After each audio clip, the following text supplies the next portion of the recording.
And I'll just go through the plant area again. Just remember, there's a couple things I didn't tell you, Dave, that I would just mention.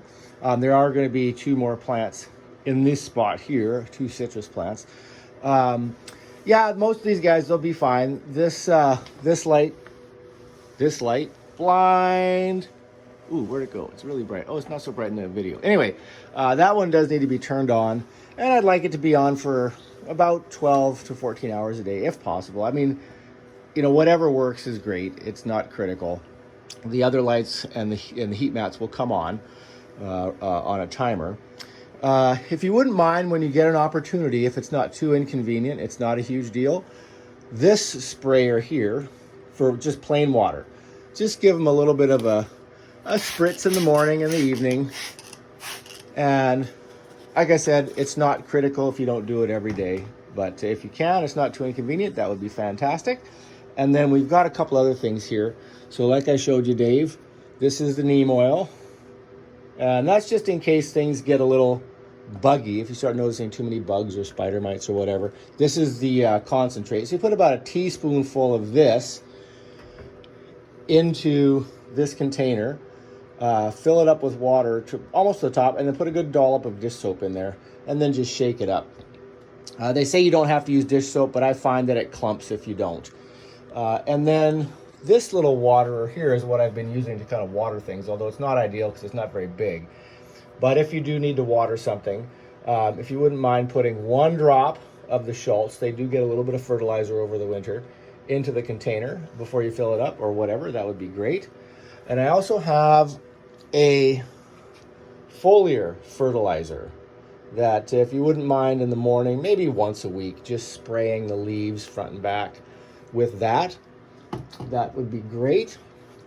And where is, it's right down there at the bottom of that black shelf. That white container has the concentrate for the fertilizer in there for the foliar spray.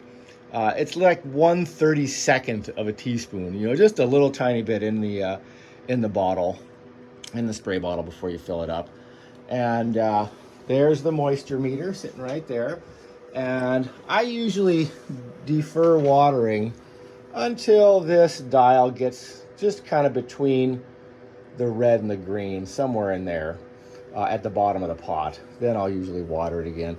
And just enough, so hopefully a little bit comes out the bottom, but not too much, because there's rock trays with water in there, and I have to fill those up periodically, especially the ones that are sitting on the heat mats.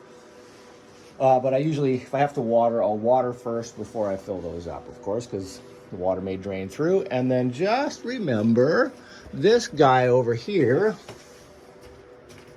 And I usually open the windows in the morning and close them in the evening. It's probably not going to be real critical if it's super dark out, but and this guy, this leaf here is already folded over. It's got a nice new one coming out, which is excellent.